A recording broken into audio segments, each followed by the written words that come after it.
Pass అయ్యేంత వరకు కూడా ఏ పిల్ల కూడా ఎవరిని మంచి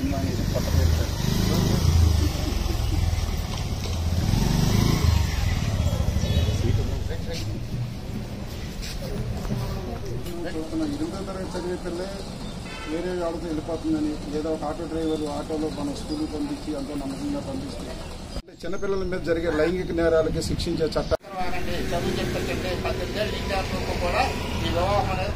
అలాగే బాల్యవివాహాలకు వ్యతిరేకంగా ఈ మీటింగ్ పెట్టడం జరిగింది. మరి ఈ కార్యక్రమం ఉద్దేశించి మాట్లాడాల్సిందిగా సీనియర్ న్యాయవాది మాట్లాడించాను. సభకు నమస్కారం. సభా వేదిక మీద ఉన్నటువంటి మన ముఖ్య అతిథి జూనియర్ సివిల్ జడ్జి గారికి, అలాగే తదితర న్యాయవాదులు పవన్ గారికి, గంగాధర్ గారికి, జయప్రకాష్ గారికి, సినిమంత వెంకటప్పయ్య గారికి, గౌతమికి అందరికీ నా శుభాభినందనలు.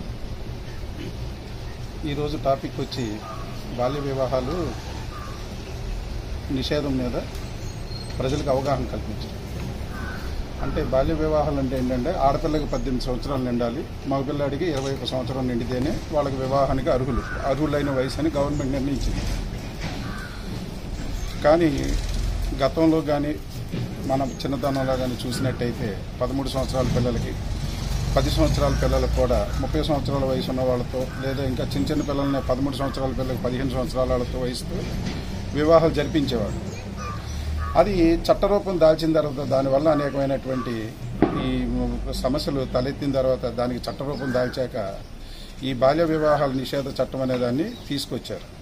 ఈ చట్ట ప్రకారం బాల్య వివాహం చేసినా నేరమే, బాల్య వివాహాన్ని ప్రోత్సహించినా కూడా నేరమే. దీంట్లో బాలలు హోముకు పంపించబడతారు. ఈ తల్లిదండ్రులు కానీ దానికి ఎవరైతే కారకులయ్యారో వాళ్ళందరూ కూడా జైలు పాలవుతారు. ఇది చాలా కఠినంగా అమలవుతున్నటువంటి చట్టం. కదా బాల్య వివాహాలు చట్టం ఎంత కఠినంగా ఉంటుందో అని. అంటే ఈ బాల్య వివాహాలు దీనిలో ఏంటంటే జనరల్గా పెళ్లి మగపిల్లడు తరపులే ఇబ్బంది పడతారని అనుకుంటారు, కానీ పెళ్లి చేసిన ఆడపిల్ల తల్లిదండ్రులు కూడా ఇందులో శిక్షించే అవకాశం ఉంది. అలాగే తల్లిదండ్రులే కాదు, చూసే వాళ్ళకి దానికి ఆచరణ కూడా శిక్ష విధించే అవకాశం ఉంది. దీనికోసం ఒక టోల్ ఫ్రీ నెంబర్ను కూడా ప్రభుత్వం ఇవ్వడం జరిగింది, 1098 అని. ఆ నెంబర్కి మీరు ఫోన్ చేస్తే ఎవరైనా మీ చుట్టుపక్కల ఎక్కడైనా బాల్య వివాహాలు చైల్డ్ మ్యారేజ్ జరిగితే కనుక మీరు ఫోన్ చేస్తే మీ వివరాలు ఏమి గోప్యంగా ఉంచి ఆ వివాహాన్ని ఆపటం, అలాగే వాళ్ళ కౌన్సిలింగ్ కూడా జరుగుతుంది. కాబట్టి ఈ టోల్ ఫ్రీ నెంబర్ని మీరు అందరూ వాడుకోవాలని మరి చెప్పారు. బాల్య వివాహాల నిరోధక చట్టం ఇది 2006లో మనకి మళ్ళీ కేంద్ర ప్రభుత్వం వారు 1929వ సంవత్సరంలో ఉన్న చట్టాన్ని రూపుమాపి దీన్ని మళ్ళీ రూపొందించారనమాట. ఎందుకని ఇంకా బాల్య వివాహాలు 2006వ సంవత్సరం మనం ఇంకా డెవలప్డ్ కంట్రీలో ఉన్నప్పటికీ కూడా ఇంకా ఎందుకు జరుగుతున్నాయి? ప్రజలలో కొంతమందిలో అవగాహన లేకపోవటం వల్ల. సో ఇది కంప్లీట్గా ఎరాడికేట్ చేయడానికి, చైల్డ్ మ్యారేజెస్ని, ఈ బాల్య వివాహాలను పూర్తిగా నిర్మూలించడానికే ఈ చట్టాన్ని కేంద్ర ప్రభుత్వం 2006వ సంవత్సరంలో ప్రవేశపెట్టారు. దానికి సుప్రీంకోర్టు కూడా మొన్న రీసెంట్గా ఆదేశానుసారం ఇచ్చి దీనికి ప్రజల్లో ఎక్కువ అవగాహన కార్యక్రమాలు నిర్వహించి అందరికీ తెలియపరచాలి ఈ చట్టం యొక్క ముఖ్య ఉద్దేశం. అలాగే వాళ్ళకు వచ్చే చైల్డ్ మ్యారేజ్ చేయటం వల్ల, ఒక బాల్య వివాహం చేయటం వల్ల వచ్చే నష్టాల గురించి కూడా ప్రజలకు తెలియపరచాలని చెప్పి క్రమాలను రూపొందించి ఈ అవగాహన కార్యక్రమాలు ఏర్పాటు చేయడం అనేది జరుగుతుందన్నమాట. ఇందాక చెప్పారు ప్లేడర్ గారు ఏమని, వివాహ వయసు ఎంత? 18 సంవత్సరాలు ఆడపిల్లలకి, 21 సంవత్సరాలు బాలుడికి. ఆ వయసు వచ్చేంత వరకు కూడా పిల్లలకి వివాహం అనేది జరిపించకూడదు. ఆ వయసు దాటిపోవాలి. అలా కాకుండా మనం లోపే చేపిస్తే ఏమవుతుంది? ఏ చట్టం అయినా సరే రూపొందించేటప్పుడు దానికి శిక్ష కూడా ఉంటుంది. మరి ఈ చట్టానికి శిక్ష ఎంతో తెలుసా? 2 సంవత్సరాలు జైలు శిక్ష, లేదా ₹1,00,000 జరిమానా, లేదా 2 విధించే అవకాశం ఉంటుంది.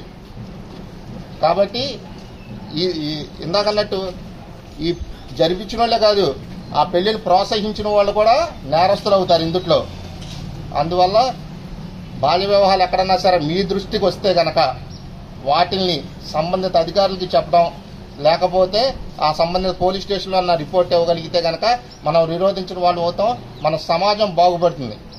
మనందరం కూడా సంఘంలో చక్కగా బతకాలంటే ఇలాంటి కార్యక్రమాలు, పబ్లిక్ అవేర్నెస్ మనం పెంపొందించుకొని మనము సొసైటీకి తోడ్పాటును అందించాలి. అప్పుడే మనందరం కూడా ఒక మంచి సొసైటీలో నివసిస్తాం. ఓకేనా? ఇంకా పూర్వపు రోజుల్లో ఈ చైల్డ్ మ్యారేజెస్ అనేది ఎక్కువ ఎందుకు చేశారు? పేదరికం ఒకటి, పవర్టీ కానీ లేకపోతే ఏదన్నా సెంటిమెంట్స్ ఎవరన్నా మొత్తం అవ్వలు కానీ ముసలి వాళ్ళు కానీ ఉంటే ఏమంటారు, అయ్యా నీ పెళ్లి చూసి చచ్చిపోతామంటారు. తీరా చూస్తే ఏమవుద్ది, వాళ్ళకి 10 ఏళ్ళు 9 ఏళ్ళు. కాబట్టి అలాంటివన్నీ కూడా అది ఇదివరకు కాలాల్లో అప్పుడు అంత అవేర్నెస్ లేదు, కానీ ఇప్పుడు మంచి అవేర్నెస్ వచ్చింది. ప్లస్ వివాహ వయసు 18 సంవత్సరాలు రాకుండా పెళ్లిళ్ళు చేస్తే ఆడవాళ్ళకి ఏమవుతారు, వాళ్ళకి బాధ్యతలు తెలియవు, ఇంటిని ఎలా నడపాలనేది ఇంకా ఒక పరిపక్వత అంటే ఒక మెంటల్ అవేర్నెస్ కానీ ఫిజికల్ అవేర్నెస్ కానీ వాళ్ళకి రాదు, మెచ్యూరిటీ రాదు. అంత మెచ్యూరిటీ లేని వయసులో మనం పెళ్లిళ్ళు చేస్తే కనుక శారీరకంగా మానసికంగా కూడా వాళ్ళు వీక్ అయిపోతారు.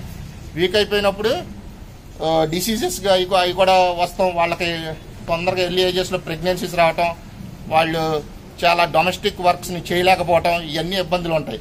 కాబట్టి ఇవన్నీ నిరోధించుకోవడానికే ఇది చేశారు. ప్లస్ ఒక కేసు గురించి చెప్తాను, ఒక యథార్థ సంఘటన ఇది జరిగింది. ఒక ఇందాక చెప్పినట్టు ఒక పాపను ఒక ఎవరో 17 సంవత్సరాల అమ్మాయి ఒకళ్ళు ఎవరో ప్రేమించుకున్నారు. సరే ఆ అమ్మాయి మైనర్ అని చెప్పి అతని మీద కేసు పెట్టారు. ఆ వ్యక్తిని అదుపులోకి తీసుకొని జైలుకి తరలించారు. జైల్లో ఉన్నప్పుడు ఆ వ్యక్తిని జైలు ములాఖాత్ అని ఉంటుంది తెలుసా. ఇప్పుడు జైల్లో ఉన్న వ్యక్తిని మనం కలిస్తే కనుక జైలు ములాఖాత్కి వెళ్ళినప్పుడు ఒక జడ్జి గారికి ఏమని ఇచ్చాడంటే ఒక విన్నపం, అయ్యా నేను ఒక మైనర్ అమ్మాయితో తిరగటం వల్ల మీరు నన్ను జైల్లో పెట్టారు కదా, మరి ఆ అమ్మాయికి పెళ్లి చేస్తున్నారు వాళ్ళ తల్లిదండ్రులు, మీరేం చర్య తీసుకుంటారని అడిగారు జైలు అదాలత్లో. ఎక్కడో విశాఖపట్నంలో జరిగింది ఆ జైలు అదాలత్. పెళ్లి ఎక్కడ జరుగుతుందో తెలుసా, ఏలూరు తూర్పు వీధిలో జరుగుతుంది. అతను ఆ రోజు ఉదయం చెప్పడం, ఆ రోజు రాత్రి 9:30కి పెళ్లి నాకు తెలిసి.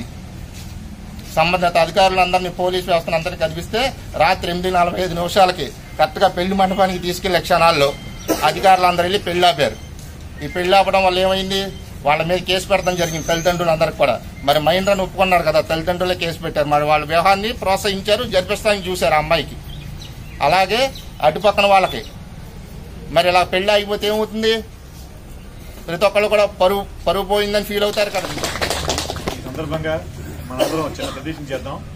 అందరూ ఒకసారి నుంచుంటే బాల్య వివాహాలకు వ్యతిరేకంగా ప్రతిజ్ఞ చేద్దాం. ఈ ప్రతిజ్ఞ అంటే మీరందరూ కూడా ఒక బాధ్యత తీసుకున్నట్టు లెక్క, అర్థమైందా. ఏదన్నా మీరు ఒక మాట సంకల్పం చేసుకుంటే ఏం చేస్తారు, దానికి కట్టుబడి ఉంటాం కదా, దీనికి కూడా కట్టుబడి ఉండాలి. ఊరికే చదివేసి వెళ్ళిపోవడం కాదు, అర్థమైందా. మీ పక్కన ఇళ్లలో కానీ ఎక్కడైనా చుట్టుపక్కల మీ గ్రామాల్లో ఎక్కడైనా ఎలాంటి సంఘటనలు జరిగితే అధికారుల దృష్టికి తేవటం మీ యొక్క బాధ్యత. ఈ రోజుల్లో మనకు యాక్సిడెంట్ జరుగుతున్నప్పుడు పక్కన ఏమైనా చేస్తాం, కనీసం ఒక 100కు ఫోన్ చేస్తున్నాం కదా, అది బాధ్యత అనుకుంటున్నాం కదా. అలాగే ఈ ప్రతిజ్ఞ కూడా మీరు చేస్తున్నారు కాబట్టి ఒక బాధ్యత కింద ప్రతి ఒక్కళ్ళు తీసుకొని దీన్ని అమలు పరచాలని చెప్పి మనస్ఫూర్తిగా కోరుకుంటున్నాను. చేస్తాను. నా కుటుంబం, నా ఇరుగు పొరుగు ప్రాంతాలలో లేదా సమాజంలో ఏ ఆడపిల్లకు బాల్య వివాహాలు జరగకుండా ఖచ్చితంగా చూస్తాను. బాల్య వివాహాలకు సంబంధించి ఎలాంటి ప్రయత్నాన్నైనా నేను గుర్తిస్తే ఆ విషయాన్ని పంచాయతీ మరియు ప్రభుత్వ అధికారులకు తెలియజేస్తాను. నేను పిల్లలందరి విద్య మరియు భద్రత కోసం నా వంతు సహాయం రూపొందించడానికి నేను నా పూర్తి మద్దతు ఇస్తున్నాను. జరిగిన కార్యక్రమం చాలా విజయవంతంగా ముగిసింది.